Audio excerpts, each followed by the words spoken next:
వందే రామదూతం. అఖిలాండ కోటి బ్రహ్మాండ నాయకుడు, ఆదిదేవుడు, సర్వదేవతా స్వరూపుడు, త్రిగుణాతీతుడు, సర్వభూతాత్మకుడు, కలిదోషహరుడు, విశ్వగురువు అయిన భగవాన్ శ్రీ శ్రీ శ్రీ రామదూత స్వామివారి దివ్య చరణ కమలములకు శతసహస్ర వినమ్ర నమస్కారములు సమర్పించుకుంటూ ఉన్నాము. మనం ధ్యాన ప్రక్రియ మొదలుపెట్టే ముందు ప్రాణాయామ ఆవశ్యకత, ప్రాణాయామ విశిష్టత గురించి పరిచయం చేసుకున్నాం. అలాగే ఇడ, పింగళ, సుషుమ్నా నాళ్ళ గురించి కొంత తెలుసుకునే ప్రయత్నం చేశాము. ఇడ, పింగళ గురించి కొంత విస్తృతంగా మనం మాట్లాడుకున్నాం. అలాగే ఇప్పుడు మనం సుషుమ్నా నాడి గురించి, కుండలిని శక్తి గురించి, అలాగే మన శరీరంలో ఉన్నటువంటి చక్రాల గురించి ఈ వారం మాట్లాడుకునే ప్రయత్నం చేద్దాం. వాటిని కేవలము మనము పరిచయం చేసుకునే ప్రయత్నమే చేద్దాం. ఎందుకంటే ఈ విషయాల్లో మనము లోతుకి పోకుండా కేవలము వాటి ఉనికిని తెలుసుకునే ప్రయత్నం చేద్దాం. ఉనికి అంటే ఎగ్జిస్టెన్స్. వాటి ఎగ్జిస్టెన్స్ గురించి మనం తెలుసుకుందాం. ఈ మన మానవ శరీరంలో ప్రాణశక్తి సంచారం చేసే వాహినులను నాడులు అంటారు. మన శరీరంలో లక్షలాది నాడులు ఉన్నప్పటికీ అందులో 72,000 నాడులు ముఖ్యమైనవి. ఈ 72,000లో కూడాను కేవలము 10 నాడులే ప్రధానమైనవి. మళ్ళీ ఈ 10 నాడుల్లో కూడాను ఇడ, పింగళ, సుషుమ్న ఈ 3 నాడులు అతి ప్రధానమైనవి. ఈ 3 నాడులలో కూడాను సుషుమ్నా నాడి దీన్ని ప్రధాన శక్తివాహిని అంటారు. అంటే it is the main energy channel అన్నమాట.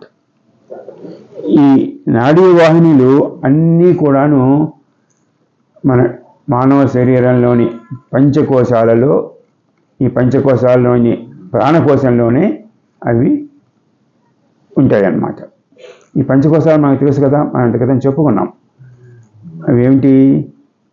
అన్నమయ కోశము, ప్రాణమయ కోశము, మనోమయ కోశము, విజ్ఞానమయ కోశము, ఆనందమయ కోశము. ఈ పంచకోశాల్లోని ప్రాణమయ కోశంలోని ఈ నాడులన్నీ కూడాను ఉంటాయన్నమాట. ఈ నాడులలో సుషుమ్నా నాడి గంగా, యమునల మధ్య అంతర్వాహినిగా ప్రవహించే సరస్వతీ నదిలాగా ఇడా, పింగళకు మధ్యగా వెన్నుముక లోపల అంతర్వాహినిగా ఊర్ధ్వముఖంగా చలిస్తూ ఉంటుంది. అది ఈ సుషుమ్నా నాడి మూలాధార చక్రం నుంచి బయలుదేరి ఆజ్ఞా చక్రం నుంచి ఆ పైన సహస్రారం వరకు విస్తరించి ఉంటుంది. ఇది సమస్త ప్రజ్ఞలకు కేంద్రం. ఈ ప్రాణశక్తి సంచారము సమంగా ఈ సుషుమ్నా నాడి గుండా జరుగుతూ ఉన్నంత కాలము ఆ వ్యక్తి సమతత్వ భావన కలిగి ఉంటాడు. శరీరం యొక్క, మనసు యొక్క మలినాలు ఈ ఇడ, పింగళ నాడులపై పడినప్పుడు సుషుమ్నా నాడిలో ప్రాణశక్తి సంచారము సమంగా జరగదు. అలా జరగనప్పుడు ఆ వ్యక్తి ఆది వ్యాధుల పాలవుతాడు.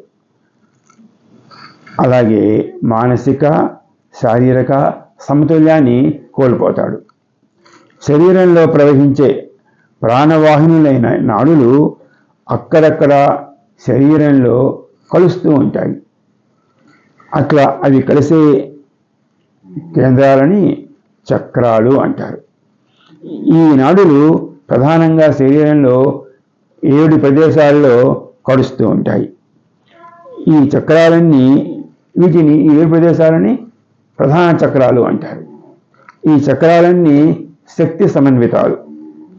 ఈ చక్రాలు విశ్వం నుండి శక్తిని గ్రహిస్తూ ఉంటాయి.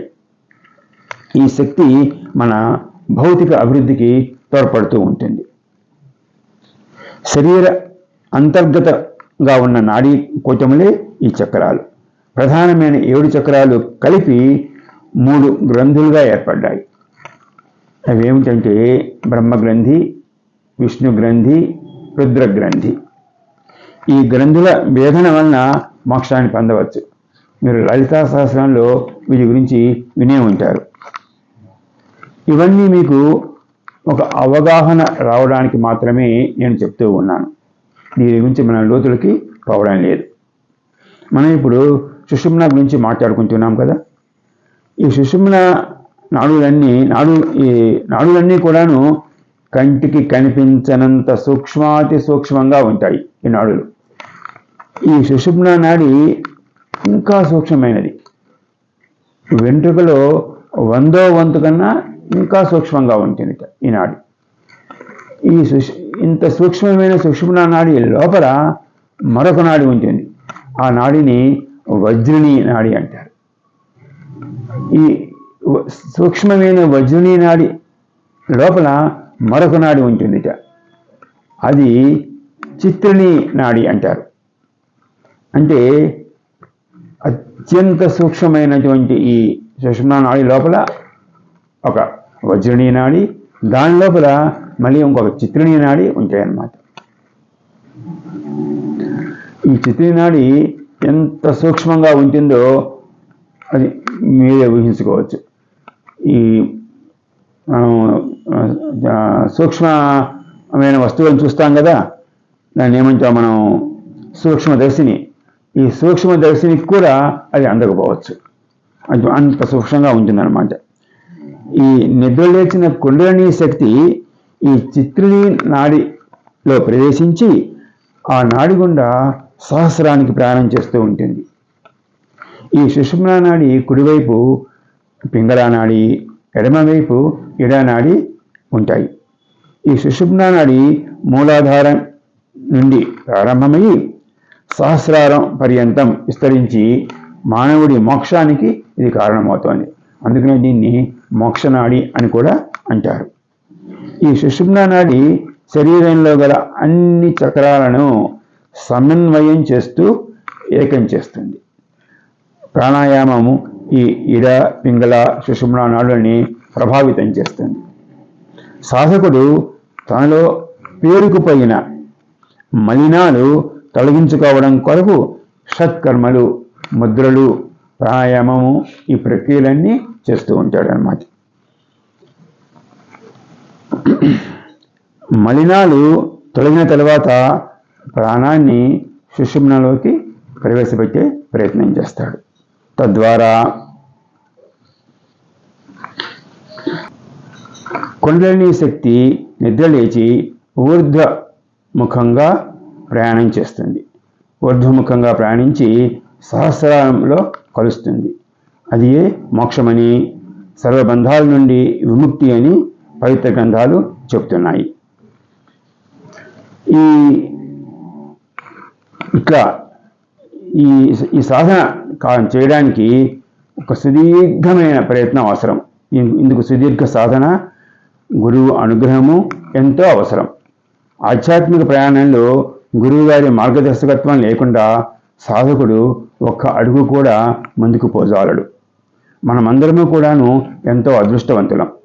సాక్షాత్తు పరబ్రహ్మమే అయిన విశ్వగురు భగవాన్ శ్రీ శ్రీ శ్రీ రామతోత స్వామి వారు మనకు సద్గురువుగా లభించారు. ఎవరిని ఏ విధంగా అనుగ్రహించాలో శ్రీ స్వామివారికి తెలుసు. మనమేమి అడగకపోయినా మన సాధనలో వస్తున్న అవరోధాలు ఏమిటో ఆయన చూస్తూనే ఉంటారు. అన్నీ ఆయనకి తెలుసు. వాటిని ఎలా పరిష్కరించాలో వారి వారి యోగ్యతను బట్టి అనుసరించి పరిష్కారం చేస్తూ ఉంటారు. ఈ సాధనలో ఉన్న మనకందరకు ఒక శుభవార్త. విశ్వగురు భగవాన్ శ్రీ శ్రీ శ్రీ రామదూత స్వామి వారు జనవరి 1వ తారీఖు నాడు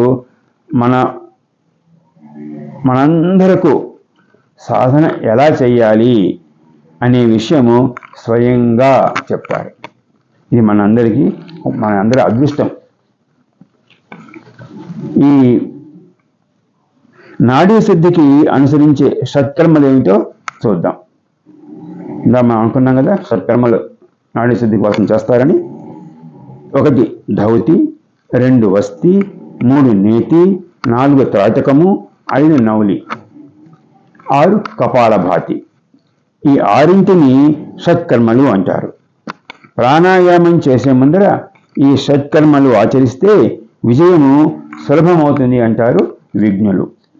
నాడులు శుద్ధి అయ్యాయి అంటే సాధకునికి యోగాభ్యాసంతో పాటు మంత్ర సాధన కూడా ఉంటే ఆ అకారణమైన దివ్య ఆనందము అనుభూతి, దివ్య ఆనందానుభూతి, సంతోషము అనుభవిస్తాడు. ఈ నాడులు శుద్ధి అవుతున్న కొద్దీ శరీరము తేలికగా మారినట్లు అనుభూతి కలుగుతూ ఉంటుంది. ప్రాణాయామం అభ్యాసంలో శరీరం గతానికి ఇప్పటికీ కల భేదాన్ని సాధకుడు స్వయంగా గమనించవచ్చు. నిరంతర అభ్యాసం వలన సుషుమ్నా నాడి యందు, దీన్ని మనం బ్రహ్మనాడి అని కూడా అంటారు, ఈ సుషుమ్నా నాడి యందు చిత్తం లయమవుతుంది.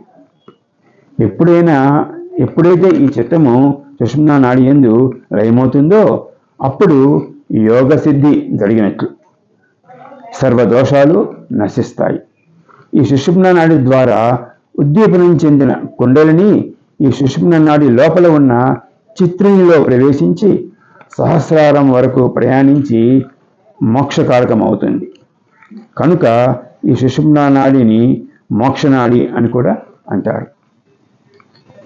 ధ్యాన ప్రక్రియకు వెళ్ళే ముందు కుండలిని గురించి, చక్రాల గురించి మనము వచ్చే వారం పరిచయం చేసుకుందాం. వందే రామదూతం. స్వస్తి.